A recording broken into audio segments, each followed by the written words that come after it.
You've been told that America is a democracy where the people hold the ultimate power through their elected officials. But what if that's only half the story? What if the real control lies with an institution that operates in the shadows, quietly shaping your financial destiny without your vote or consent? Today, we'll break down how the Federal Reserve, a private-public hybrid, became the most powerful entity in America, controlling the very lifeblood of the economy, money itself. But before we start, if you enjoy videos that expose the hidden mechanics of money and power, make sure you subscribe because we have a lot to uncover together. And tell me in the comments, which country are you watching from and what time of day is it where you are right now? I'm curious to see how far this conversation reaches. Let's start with a question. Why is it that the U.S. government, with its vast military and political might, must borrow the very currency it's supposed to issue? The answer isn't about efficiency or good governance. It tests about a century-old transfer of power to an institution designed to control credit and create money out of thin air, the Federal Reserve.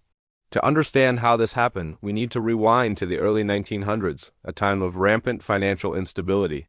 Before the Fed, the American banking system was a chaotic free-for-all. Bank runs were common, and panics could wipe out fortunes overnight. This chaos reached its peak during the Panic of 1907. When a failed stock market cornering triggered a wave of bank collapses, threatening to bring the entire U.S. economy to its knees. With no central authority to step in, the nation turned to one man, the powerful private banker, J.P. Morgan.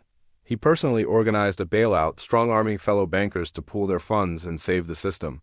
This private rescue, while successful, exposed a terrifying vulnerability. The fate of the nation's economy rested in the hands of a few wealthy individuals. The crisis convinced Washington's elite that a central banking system was necessary, but the idea was deeply unpopular with an American public suspicious of concentrated financial power. So in November 1910, a group of the nation's most influential bankers and politicians, including Senator Nelson Aldrich and representatives of the Rockefeller and Morgan empires, gathered under the cover of secrecy at a private retreat on Jekyll Island, Georgia. They disguised themselves, used only first names, and for over a week, they drafted the blueprint for a central bank. Their plan was skillfully framed as a measure to protect the public, but it was designed by bankers for bankers. This secret proposal became the foundation for the Federal Reserve Act, which was pushed through a nearly empty Congress on December 23, 1913, and signed into law by President Woodrow Wilson, who would later express deep regret, stating, "I have unwittingly ruined my country."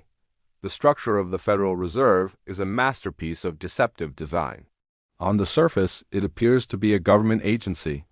The Board of Governors in Washington, D.C. is appointed by the President and confirmed by the Senate, creating an illusion of public oversight. But the real power is decentralized and deeply intertwined with private interests.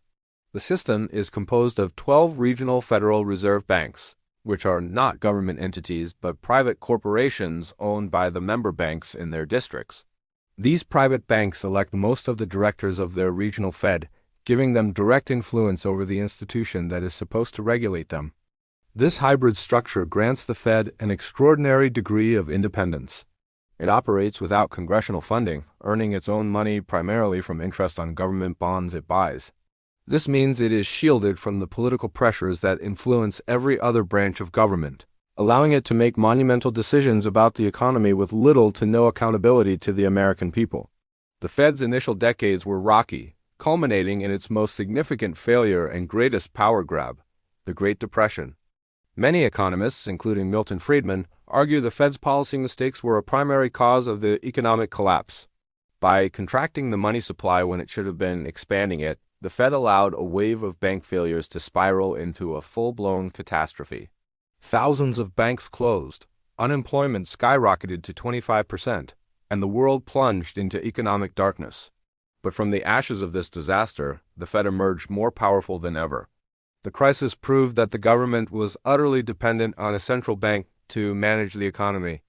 In the aftermath, Congress granted the Fed new sweeping powers. It was given greater control over bank reserves and, most importantly, the authority to conduct open market operations, the buying and selling of government securities, to directly manipulate the money supply and interest rates. This was the moment the Fed transformed from a passive lender of last resort into an active, interventionist manager of the entire U.S. economy. The Fed's influence went global after World War II. As the only major industrial power left standing, the United States dictated the terms of the new global financial order at the Bretton Woods Conference in 1944. The result was a system where the U.S. dollar, backed by gold, became the world's reserve currency.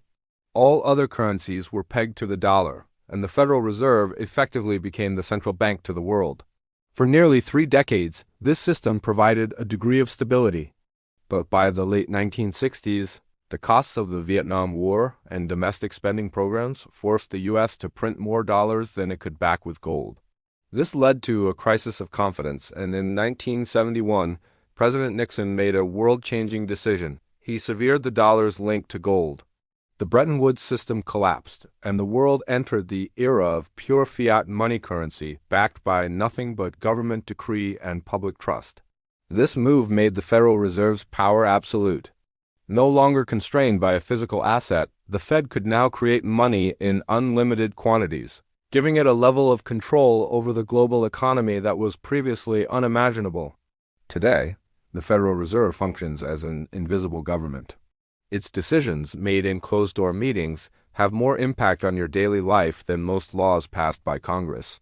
By adjusting the federal funds rate, the Fed determines the cost of borrowing for everything from your mortgage and car loan to your credit card debt. Through quantitative easing, it can inject trillions of dollars into the financial system, inflating the value of assets like stocks and real estate, which overwhelmingly benefits the wealthy. The Fed's pronouncements move global markets. A single word from the Fed chair can send Wall Street into a frenzy or a tailspin.